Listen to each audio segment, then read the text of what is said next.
ایک دوسرے کو عزت دو، برداشت کرو۔ میرے نبی نے فرمایا بہترین مسلمان وہ ہے جو بیوی سے اچھا سلوک کرتا ہو، اور بیوی سے فرمایا میری شریعت میں سجدہ ہوتا تو بیوی سے کہتا خامد کو سجدہ کر۔ بہترین صدقہ اولاد کی تربیت ہے۔ پورا گھر میرے نبی نے نقشہ، ہر ایک کی قیمت بتائی۔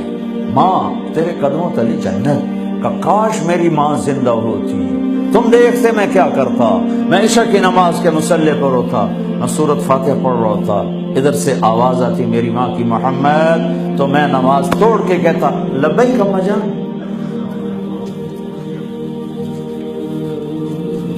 باپ کا تیرے جنت کا دروازہ ہے، باپ تیری جنت کا دروازہ ہے، کھولنا توڑنا نہیں، کھولنا توڑنا نہیں، توڑ دیا تو جنت میں نہ جا سکو گے۔ سب سے بہترین مسلمان جو بیوی سے اچھا سلوک کرے، سب سے بہترین عورت جو اپنے خامن کی منشا کو دیکھے۔ پھر آپ نے ایک عجب بات فرمائی جو معاشرے میں بہت بوجھ بنتا ہے جس کا، ہاں بھائی تمہیں ایسا صدقہ بتاؤں جس سے بڑھ کے کوئی صدقہ نہیں، تمہیں ایسا صدقہ بتاؤں جس سے بڑھ کے کوئی صدقہ نہیں۔ انہوں نے کہا جی کیا؟ کہا الابنۃ المردودہ، جس کی بیٹی کو طلاق ہو گئی یا بیوہ ہو گئی اور گھر واپس آ گئی ماں باپ کے، یا ماں باپ نہیں ہے تو بھائی ہیں، وہ ایک بوجھ بنتی ہے ماں باپ پر بھی، اور بھائی تو ویسے ہی باغی ہو جاتے ہیں۔ میرے نبی نے فرمایا اس بچی پہ خرچ کرنا کائنات کا سب سے افضل صدقہ ہے۔ گھر، ایک گھر کیسے چلتا ہے؟ ہمارے ہاں پنجاب سندھ بلوچستان سرحد میں بہنوں کو وراثت میں کوئی حصہ نہیں ملتا، سب بھائی کھا جاتے ہیں۔ میرے نبی نے فرمایا جس کو اللہ نے 2 بہنیں دی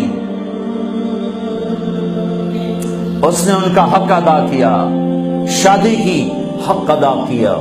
ماں باپ کی وراثت میں سے ہوتا ہے، اگر میں نے کو خود کمایا ہے اس میں بہنوں کا حق نہیں، ماں باپ سے اگر 1 روپیہ بھی آیا ہے تقسیم کیا جائے گا۔ جس نے بہنوں کا حق ادا کیا، شادی کی حق ادا کیا، اس پہ جنت واجب ہو گئی۔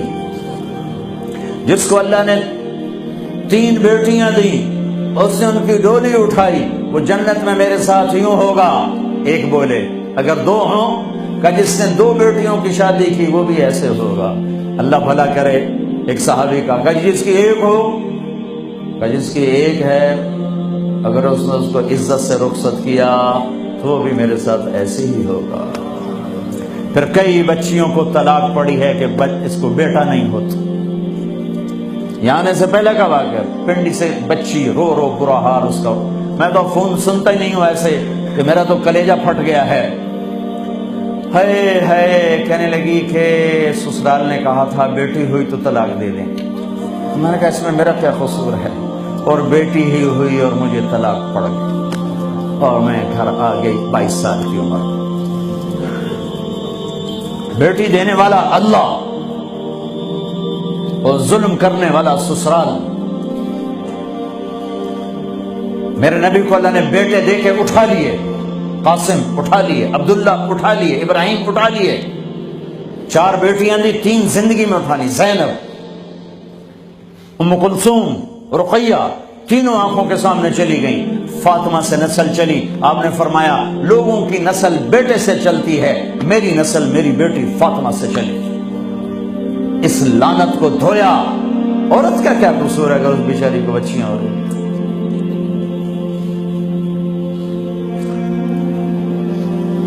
جس نے اپنی بہنوں کو حق ادا کیا، جس نے بیٹیوں کو ڈولے میں بٹھایا، ان کا حق ادا کیا، کہ جنت میں یوں ہو جائے گا۔ بہنوں کو دینا اتنا ضروری ہے، حرام ہو جاتی ہے روٹی۔ میں نے مولانا جمشید صاحب میرے استاد ہیں، میں نے ان سے تفسیر پڑھی۔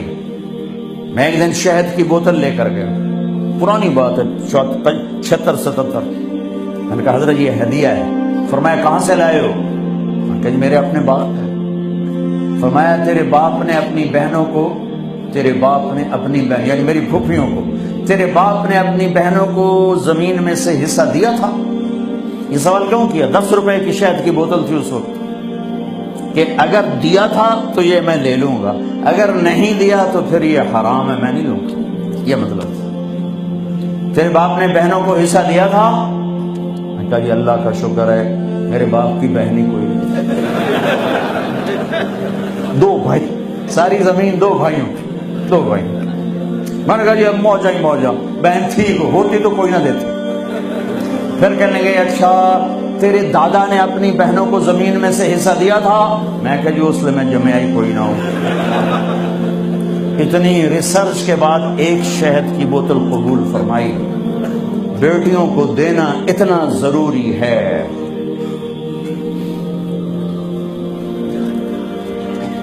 میں اپنے نبی والی معاشرت قائم کرو، اپنے نبی والی معاشرت قائم کرو، محبت ہو، سچائی ہو، الفت ہو، درگزر ہو، معاف کرنا ہو، طلاق سے بچو، جھوٹی شادیاں نہ کرو، پیپر کی شادیاں نہ کرو، اللہ کے واسطے یہ دھوکہ نہ دو، حکومت کو دھوکہ نہ دو، لولے لنگڑے بن کے ان سے پیسے نہ وصول کرو، کل اللہ پوچھے گا۔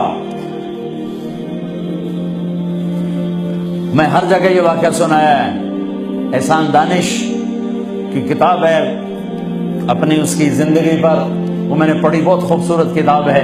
اس میں ایک واقعہ لکھا ہے کہ دلی میں ایک جیب کترا تھا، اس کے چیلے شام کو کمائی لاتے تھے۔ ایک دن ایک چیلا 2 روپے لے کر آیا، تو انہوں نے اس کو ڈانٹا، سارے دن میں 2 روپے؟ کہ نہیں استاد جی آج بہت پیسہ، بہت مال بنایا تھا۔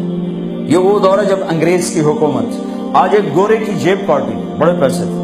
میں 4 قدم چلا تو مجھے خیال آیا اگر قیامت کے دن عیسیٰ علیہ السلام نے میرے نبی کو گھلا دے دیا کہ آپ کی امتی نے میرے امتی کی جیب کاٹی تھی، تو میرے نبی کو کتنا شرمندہ ہونا پڑے گا میری وجہ سے، تو میں اس کو واپس کر کے آیا ہوں۔ تو اس نے اس کو 10 روپے نکال کے دیے کہ بیٹا یہ تیرا آج کا انعام ہے۔ دیکھو اللہ کے واسطے، کہیں عیسیٰ علیہ السلام نے گلہ دے دیا تمہاری وجہ سے میرے نبی کو گلہ پڑا تو پھر کہیں چھپنے کی جگہ پہلے ڈھونڈ لو۔ اگر اپنے حبیب کو گلے سے بچانا چاہتے ہو، دھوکہ چھوڑ دو، جھوٹ چھوڑ دو، ٹیکس کی چوری چھوڑ دو، فراڈ چھوڑ دو، غلط پیپر بنانے چھوڑ دو۔ اب تمہاری نسلیں یہاں آباد ہیں جن کے پاس برٹش پاسپورٹ ہیں، اسے اپنا دیش سمجھو، اپنی نسلوں کے لیے سوچو، اپنے اسکول بناؤ، اپنے مدرسے بناؤ، بڑی مسجدیں بناؤ، اگلی نسل کو کچھ دے کے جاؤ، اور اگلی نسل کو محبت دو، سب کچھ ہو جائے۔ محبت لانی ہے تو اسے قابو کر لو، اسے قابو کر لو، اسے قابو کر لو۔ میرے نبی، میں نے ہر جگہ یہ حدیث سنائی ہے، میرے نبی نے فرمایا سارے دین کا خلاصہ بتاؤں؟ کہا جی کیا؟ آپ نے کہا یہ سارے دین کا خلاصہ 3 سپارے 10 لکھ حدیثاں۔ کیا؟ بعض زبان کو قابو میں رکھنا، زبان قابو میں تو پورا دین قابو میں، زبان ہاتھ سے گئی تو سب کچھ گیا۔